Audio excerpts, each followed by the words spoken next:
Мне подружка рассказывала, что всю ночь не спала. Стесняюсь спросить, почему? Не стесняйся, ничего такого. Ты представляешь, не спала, потому что ребенок всю ночь кашлял. Она дала ему лекарство, думала, что будет лучше, а стало наоборот. Кашлять начал еще больше, и всю ночь не сомкнули глаз. Что же она делала? Ну что делала? Ругала. Кого? Ребенка? Лекарство, которое должно бы помочь. Ой, ты знаешь, Юль, если честно, я и сама порой не знаю, как лечить детский кашель. Ксюш, и я не знаю. А хотелось бы знать.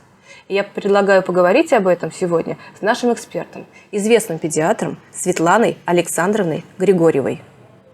А мне кажется, это нездоровый интерес. Опять?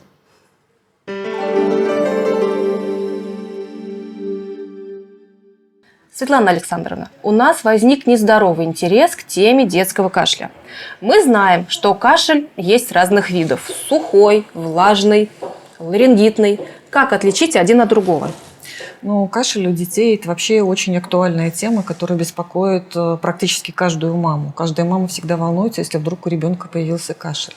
Но кашель у нас бывает разный. Кашель бывает физиологический, когда мы просто подкашливаем в течение всего дня. Или, допустим, ребенок проснулся зимой, в комнате воздух сухой, он пытается откашляться и, в общем, беспокоит маму. Мама волнуется сразу. Кашель бывает патологический при заболеваниях.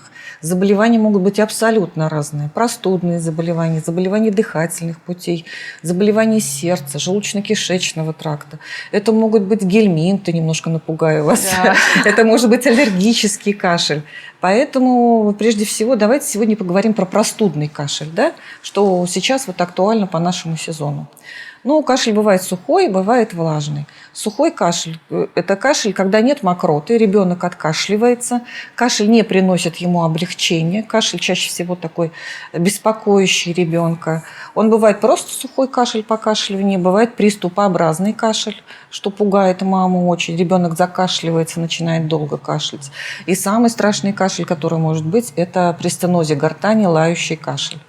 Любая мама его сразу узнает, сразу поймет, что надо испугаться. Когда ребенок мучительно пытается вдохнуть и на вдохе издает такие звуки непонятные с таким затем резким коротким выдохом. Ну и влажный кашель, он бывает всегда с мокротой. Мокрота может быть малопродуктивный кашель, или мокрота может быть жидкая продуктивный кашель. Вот такие вот виды кашля при простудных заболеваниях. Скажите, а какие основные ошибки делают родители при лечении детского кашля? Но родителям очень трудно отдифференцировать, насколько опасен кашель. Мама просто слышит кашель и не может четко понять, какой он, опасный, нужен он, требует медицинского вмешательства, не требует медицинского вмешательства. Очень часто мамы, сидящие на форумах, начинают советоваться с другими мамами. Знакомо. И поступает большое количество рекомендаций и советов мамочки, она теряется, не знает, что делать. Самая большая ошибка – это неадекватное отношение к кашлю. То есть иногда мы пропускаем серьезный кашель, думая, что это обычное покашливание со стороны родителей. Или когда мама начинает ребенка лечить препаратом, который совершенно не подходит именно этому виду кашля. И еще хотелось бы очень напомнить мамочкам, что кашель – это симптом, это не заболевание. Лечение кашля – это симптоматическое лечение. Поэтому в первую очередь очень важно выявить причину кашля, почему ребенок кашляет, где у него воспаление, в каком участке дыхательного тракта. От этого тоже будет зависеть лечение. Ну вот, например, как лечить сухой кашель? У детей при простудных заболеваниях сухой кашель может встречаться при каких-то первые дни простудного заболевания. Отношение к этому кашлю будет одно. С другой стороны, сухой кашель может быть при аденоидитах, при насморке, при фарингитах, при бронхитах в начальной стадии. Там отношение к кашлю будет совершенно другое. Для лечения сухого кашля есть противокашлевые препараты. Назначает их только врач. То есть маме никогда не рекомендовано самостоятельно назначать противокашлевые препараты. Я не буду называть препараты. И для того, чтобы, если реально сухой кашель мешает ребенку, мешает спать, есть, играть, то есть ухудшает качество его жизни. Хотелось бы напомнить, что не каждый кашель требует медицинского вмешательства. Иногда достаточно просто теплого питья, увлажненного воздуха, иногда достаточно спокойной обстановки, ну, возможно, какими-нибудь ингаляцией физраствором каким-нибудь. А влажный кашель? Влажный кашель тоже зависит от причины, от степени поражения, от возраста ребенка. При влажном кашле мы назначаем муколитики, откашливающие препараты, препараты, которые разжижают мокроту. Да? Опять надо смотреть, где воспаление, какой кашель, малопродуктивный, продуктивный. Иногда не нужно разжижать мокроту, просто нужно помочь ребенку откашляться. Поэтому сначала к доктору, а потом выберем препарат.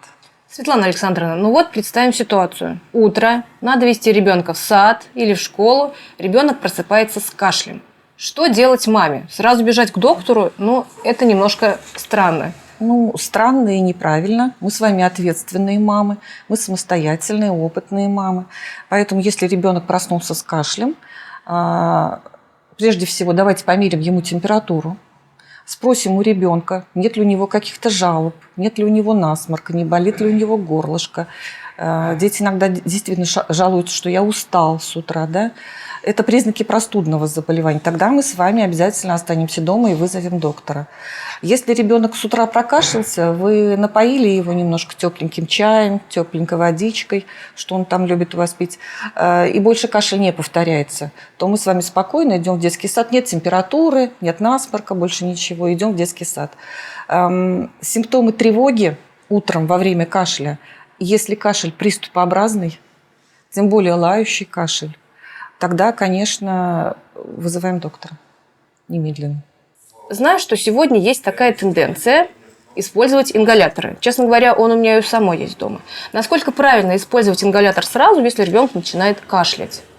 Но ингалятор, то, что мы сейчас имеем возможность дома иметь современные ингаляторы-небулайзеры, это прям нам дар цивилизации такой есть. Да? Это очень хорошо, когда дома есть ингалятор на все случаи жизни.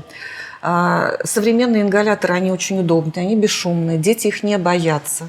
Не нужно ребенку сидеть и усиленно специально дышать, чтобы достаточно просто поднести масочку к лицу ребенка, он будет играть и дышать.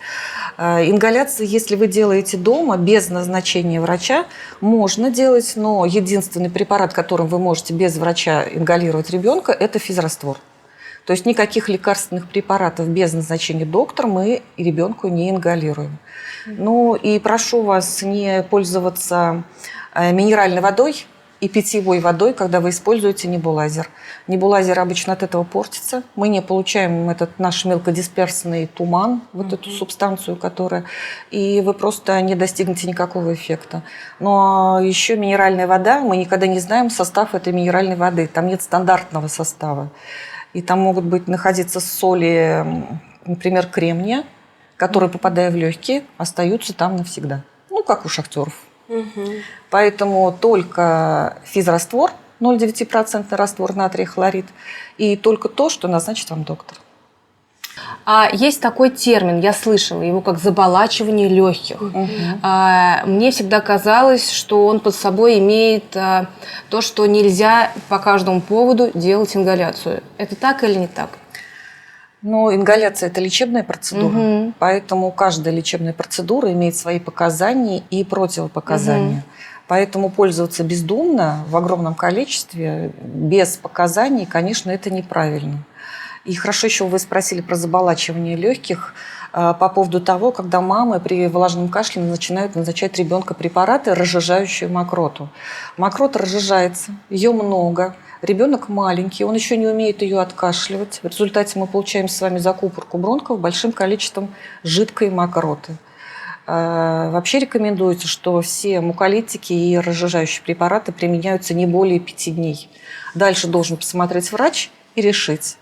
И самое главное, не забывайте, когда вы даете препарат, разжижающий мокроту, что массаж вибрационный, все время напоминать ребенку о том, что ему нужно откашляться, что мокрота мало того, что должна быть жидкость, самое главное, она должна удаляться из легких. Кашель – это защитная реакция организма. Поэтому вот, пожалуйста, обращайте на это внимание. Светлана Александровна, спасибо вам за интересную беседу. И вы нам напомнили о том, что наша задача как родителей – в первую очередь не впадать в панику и не терять голову, когда речь идет о здоровье наших детей. А если у вас остались вопросы, напишите их нам в личные сообщения или в комментариях, и мы обязательно ответим каждому, потому что это наш общий нездоровый интерес. Большое вам спасибо, что пригласили меня, выслушали. Желаю всем здоровья. Пожалуйста, не болейте. Пусть вы и ваши дети всегда будут здоровы.